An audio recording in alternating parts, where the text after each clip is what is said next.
What is going on, everybody? We are back to playing Magic Spellslingers again, and we are testing out a interesting aggro deck. Let's see how it goes.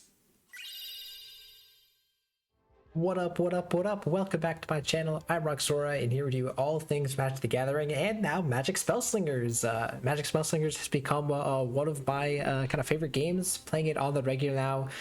Been doing a big grind. Try not to spend too much money, but yeah, really enjoying the game, and so I figured I'll make some amount of regular content. Again, still doing arena, still doing commander deck techs and everything, but I wanted to kind of, now that I've kind of experienced the game a lot more, have more cards at my disposal, and just kind of am generally more knowledgeable at the game, just kind of share my what I'm playing right now on the ladder. I'm currently in gold, working my way up. Competition's a lot harder in gold now, so it's a little more difficult, but yeah, for a while I was actually using this Kiora deck to ramp, because I played a bunch of Kiora against a bunch of Kioras, and the value they just get once they ramp and hit their Leviathans or whatever is completely crazy.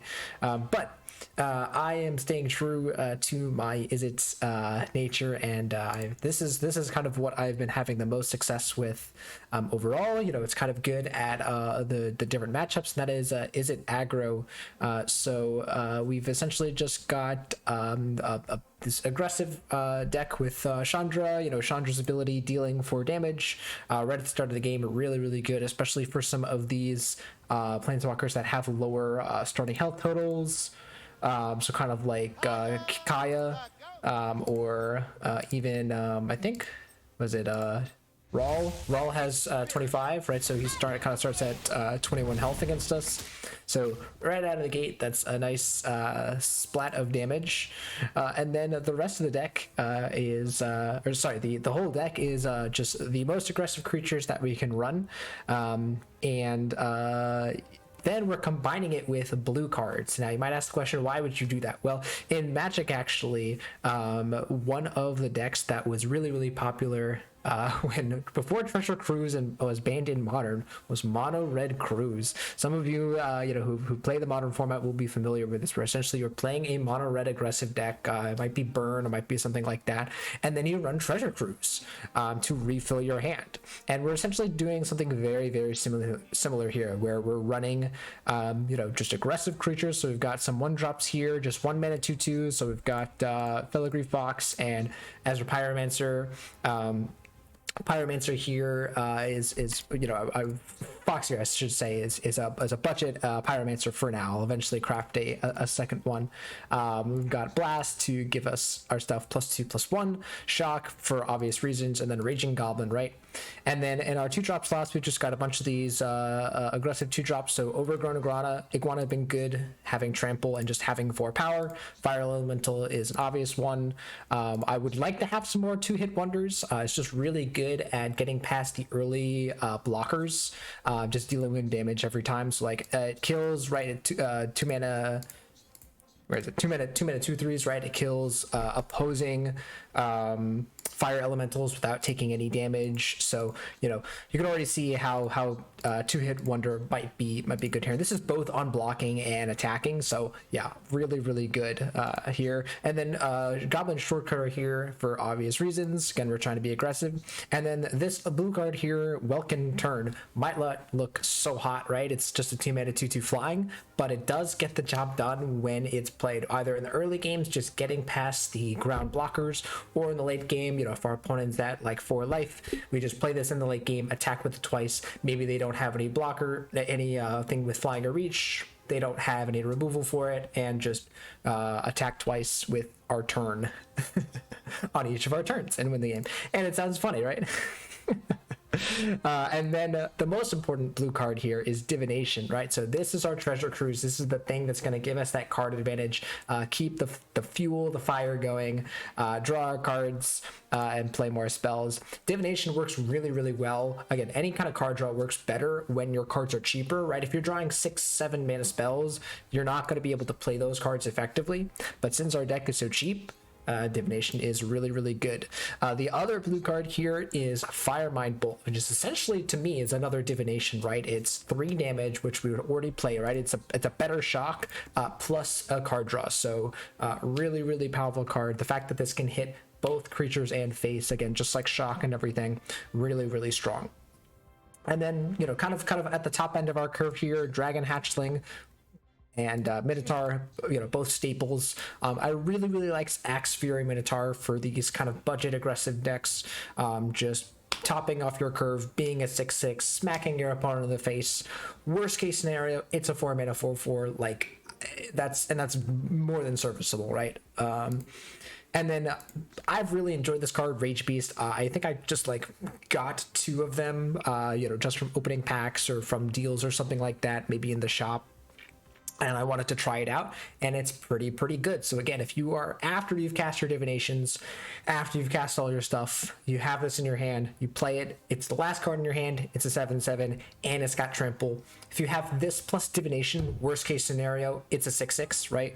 And so it can just still go ham, still being a 4-mana 6/6 trample, can be really, really strong, especially when your opponent is at a low life total, and then they should be at that point in the game.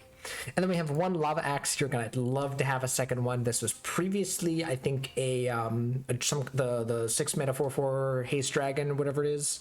But this is just better, right? This is a spell that just out of the gate smacks our opponent for 5 and can be a great reach spell. So this should be able to just finish off our opponent if we're at that stage in the game and draw it. Yeah, so that's pretty much the whole entire deck. It's just aggressive cards and cantrips. Cantrips being the divination and the Fire Mind Bolt, right? Everything else is just aggressive cards that we can effectively play and kill our opponent as soon as possible. And so this is why I think this deck has a really, really good matchup into a lot of the different cases. So if we play against a Chandra Mirror, right, another aggressive deck, we're trading our cards, we're blocking, they're blocking, you know, whatever. And then we have divination and such afterwards to recoup our card advantage, and we'll have more cards at the end of that interaction and should be able to win the game from there. And then in the more controlling or mid-range matchups, we should be, again, putting pressure on our opponent, and then assuming they have removal or board wipes or whatever, right, then we can recuperate again using divination and continue the onslaught. So I really like this deck. It's, you know, it is a deck at heart, but it's, you know, a very interesting deck, and I'm enjoying playing it. So we're going to get into some games here. Again, I hope you guys enjoy the Spellslingers content, and if you do, remember to leave a like, comment, subscribe. All of that stuff would really help me out and kind of let me know that people are enjoying the you know, the Spellslingers content, and so I'll know to do more. All right, so here we're playing against Ashiok. I hate Ashiok as a character. Quite annoying. I think I am. This is an interesting question. Maybe I put back the Minotaur and just keep everything else. But Minotaur is also big. He's a big boy. I'm actually kind of good with all this. Maybe I put back the short cutter just because it's probably not a card that I'm playing. Rage Beast is not a great draw, actually. This card is not a card that I want to see for quite some time. I think I'm just playing this and saying go, so that I can play the Hatchling the next turn. Basically, I'm just trying to empty out my hand as fast as possible. All right. Yeah, so this is the worst thing, right? Is that they have these drain effects. No, what? That's so crazy that they have life gain just embedded into their character. All right, Neuropod is actually kind of okay for me. Yeah, this is all fine. Okay, this is actually pretty good because now I can play the turn. And then we have this great onslaught of flyers in the air. So this is what I was talking about before, where it's like, this doesn't look that impressive, but what they have right now can't block this. So they have to either use removal or something else. They could get shock. What is this? Just any card? Copy of a card and, oh, from their starting hand. All right, so what was in our starting hand? Oh, they have a Pyrobot? Yeah, that's fine. All right, no blocks. So our opponent's here about to take 5, and then we're going to play a 6/6. Like, that seems pretty good to me. Yeah, just the life gain. The life gain is crazy. All right, so here's our 6/6.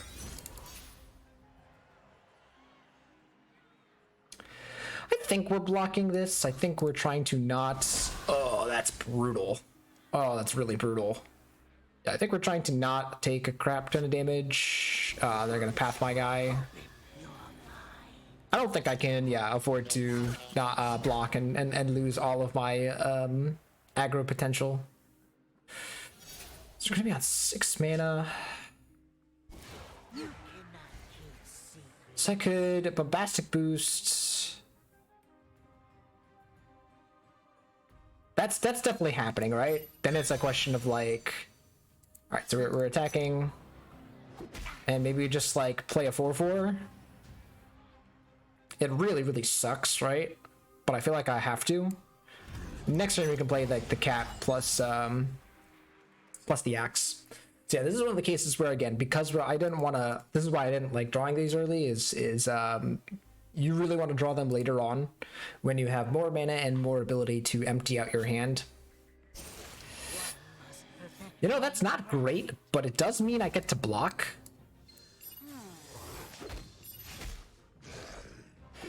You know, like, it could be worse, right? Yeah. This is not good for me.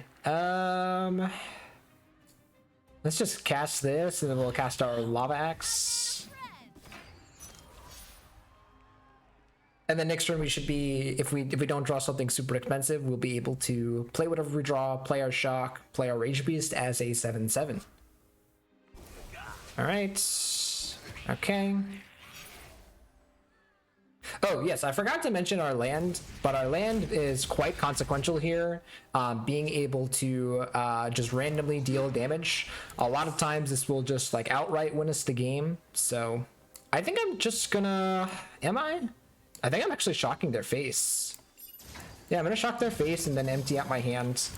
And right now, at the moment, they don't have anything that can profitably keep them alive, right? This is also kind of a non-bow, right?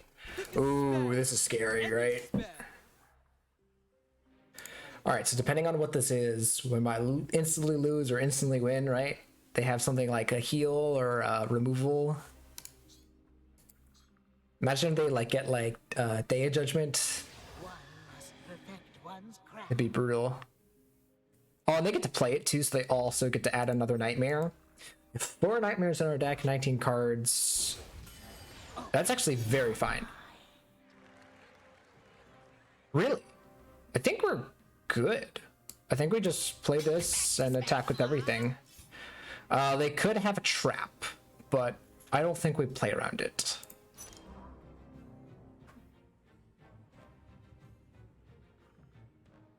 I think we got it. Yeah, they have nothing that can block the iguana.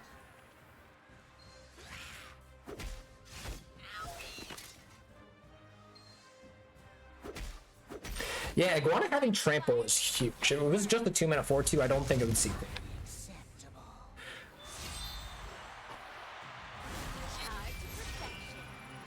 All right, there you go. So we actually were able to effectively, right? Our opponent had so much drain, but we were still able to get the damage across. I attribute that mostly to the Rage Beast, right? Like the Lava Axe was really nice, and the Rage Beast, yeah, those were all great.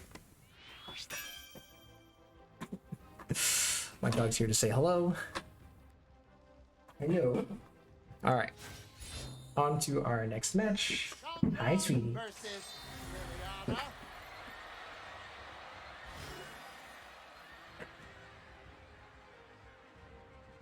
I would show y'all, but I don't want to move the camera.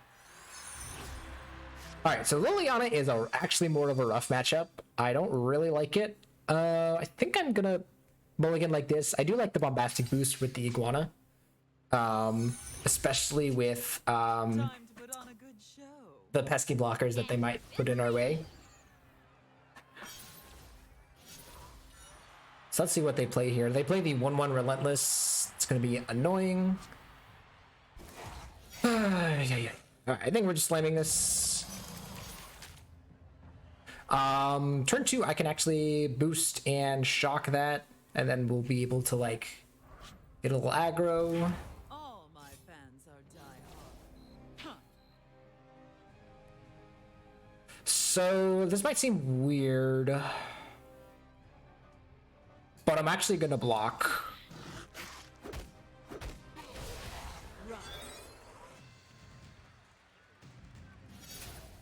So now I'm gonna shock this,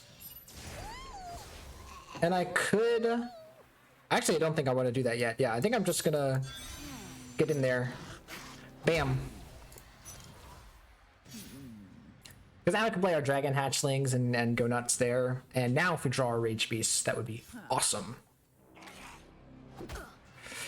We're just kind of going past each other now, right? We have two creatures that can't block. Now, if they play the 4/3 Relentless, I'm going to be really sad. The, whatever the Liliana's, Reaver or whatever it is. It's going to be brutal. Wow, nothing. Is there a trap that destroys a creature when I attack? There is not. Okay. I'm not sure what's happening here. Next turn, it's possible that if they don't gain life, that I can play the Pyromancer here. I will not block.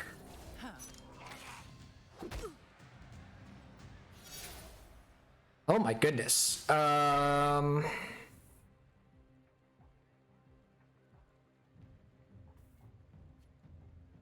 I think I play this attack and just play another one and do nothing. And just chill. Because now if I play Bombastic Boost and Raging Goblin, I don't know how they survive. Yeah, that's fine.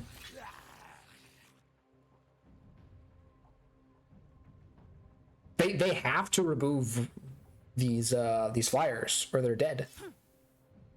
Yeah, you got it. I'm at 18. That's it. I mean, that's the game. I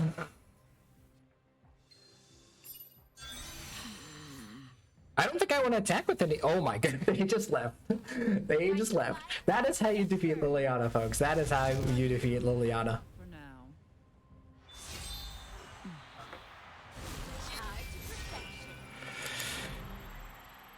Alright, so we are fizzing against Rawl here. Rawl can be pretty hard if they have the right spells.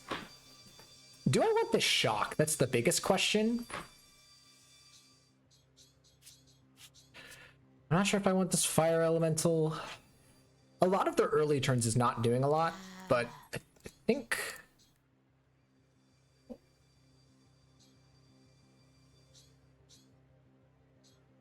Because I'm also on the draw. Ooh, okay, that was a really awesome mulligan. Okay, sweet.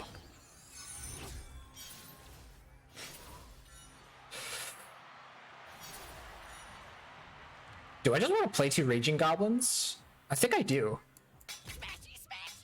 Wow, that's an insane draw. I'm like, because I just want to put as much pressure as I can on my opponent as soon as possible.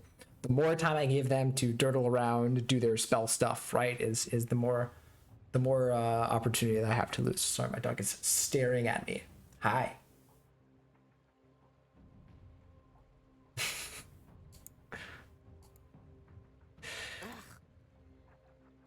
All right, let's see what my opponent does.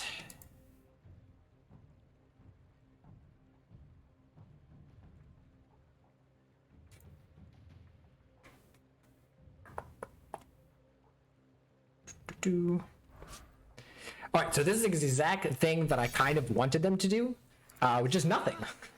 Cast and anticipate.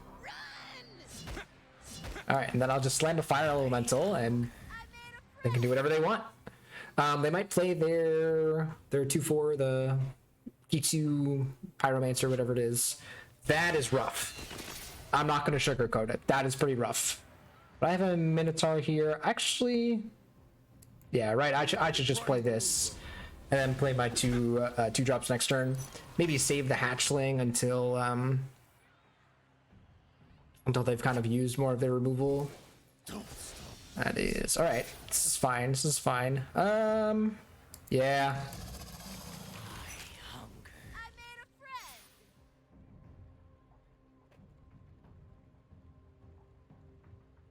Oh yeah. I forgot they can run Pyroclasm. It is a good card. Good card. I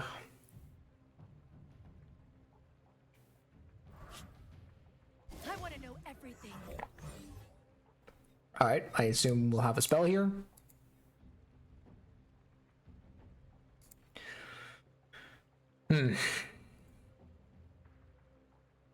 Which actually might benefit. I wouldn't say benefit. Sorry, maybe not benefit me, but it might be okay because they don't block the fire elemental. They take more damage. Ooh, that's a little scary. Yeah, Mana Surge is a good one.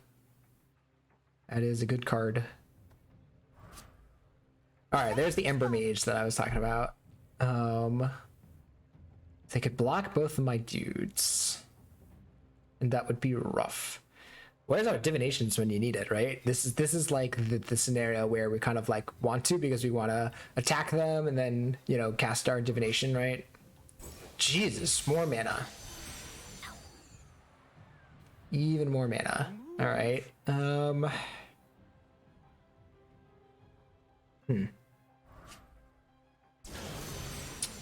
That is also rough.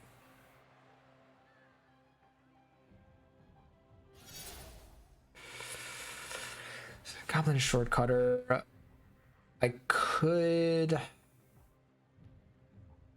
play this now, make the 2/7 not be able to block, and if, you know, I can kind of threaten that I'm gonna cast a shock or something. Maybe they don't block. All right, they do block. It's whatever.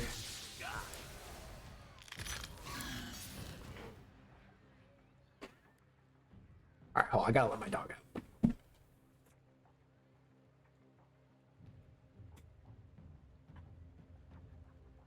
She wants to come in and she wants to come out. Whole show. Oh, that is brutal. We might be dead.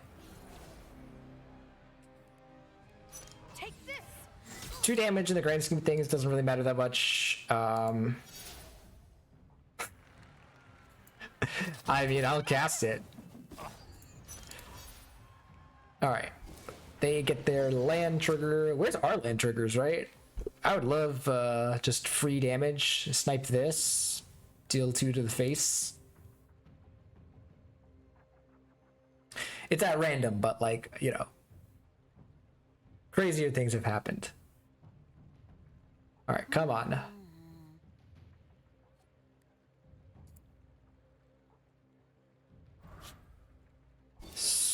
True, that's very scary.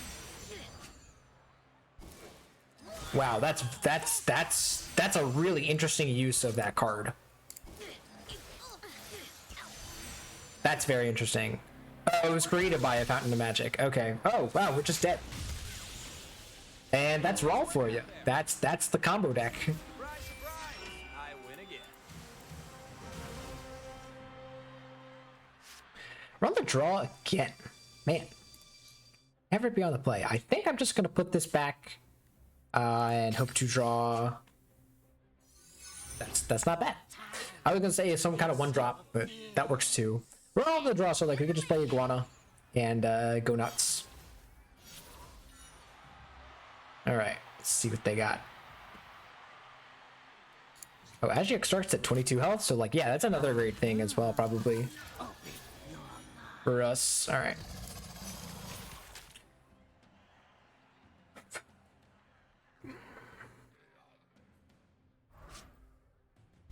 Sure. Suit up our guy. Big boy.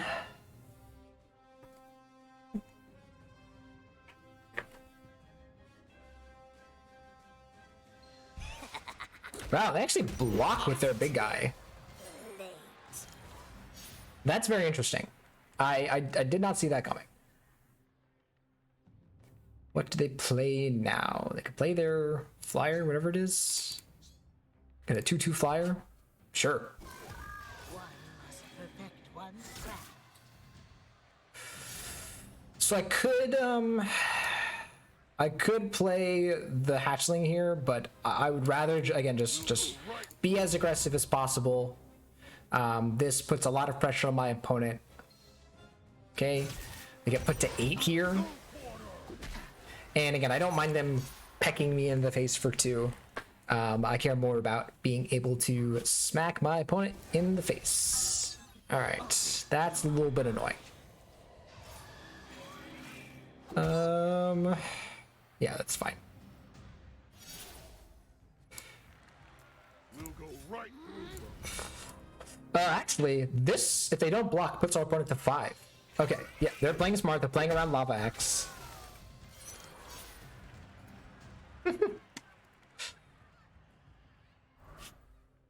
Okay. Oh, they also have the thing that like gives this -3, -3, right? So they probably just do that on my guy. No, okay. One must perfect one's craft. Okay, annoying. Let's just attack like this. They probably block. Yep. It's fine. We'll just play this guy and play a hatchling. But once it, oh, maybe we shouldn't have attacked because they could stun my hatchling now. Yeah, that's not good.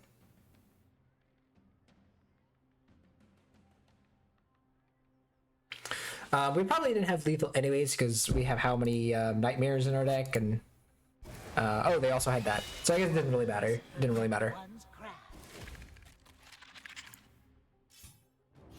I will block.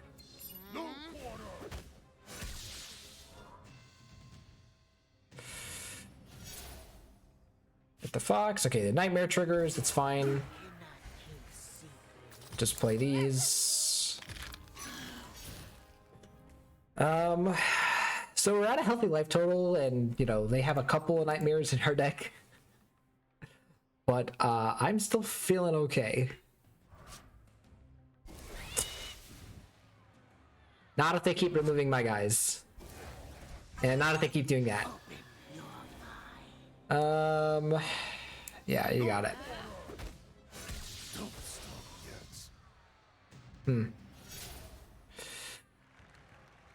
Just shock their face and get a 6/6. Sure. Oops. You're gonna. Weird. Point me in the right direction. That direction is the face. Face is the place. This Lava Axe can still win us the game, right? We can. Oh, they have another murder. Okay. I'm gonna not block here. I don't know how much it matters, but can our land trigger and snipe the face? Land trigger, snipe face. That is the win condition. Oh, face. That was one with a base. we needed one more. This will be a 1/3. Yeah, that's not very good. We're just gonna cast our lightning axe. How can we win the game now? Well, we still have our divinations. Our divinations notably will probably trigger some nightmares, but if we can draw, yeah, if we can like draw a divination or just draw like our bolts. So we have shock, and we have one more shock and one more of the blue card that I'm forgetting the name of. All right, at this point, I'm probably just gonna let the familiar bite the bullet.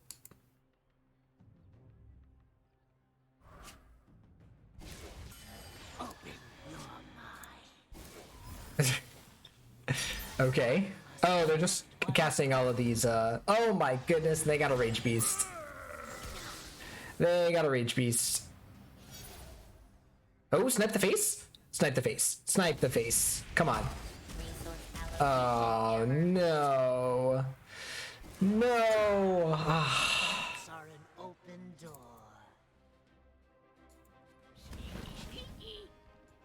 It doesn't matter because we're not attacking here, but no. I think at this point, right, there's so many nightmares in our deck. I don't think there's a way for us to win. It really, really sucks.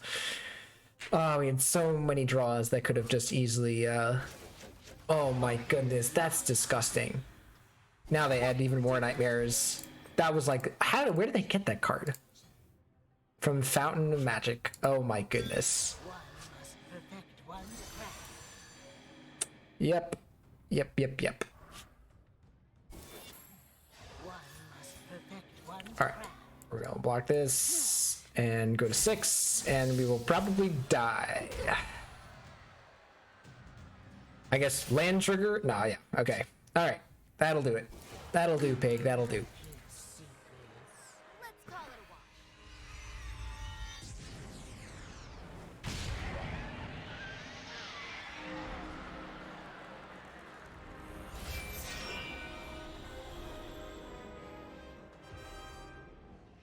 All right, so hope you enjoyed those games. It was about a 50-50. If we had won the Gideon game in the beginning, that I'm not going to post because it was the Gideon disconnected right from the start. So, but 50-50, right? 2 wins, 2 losses.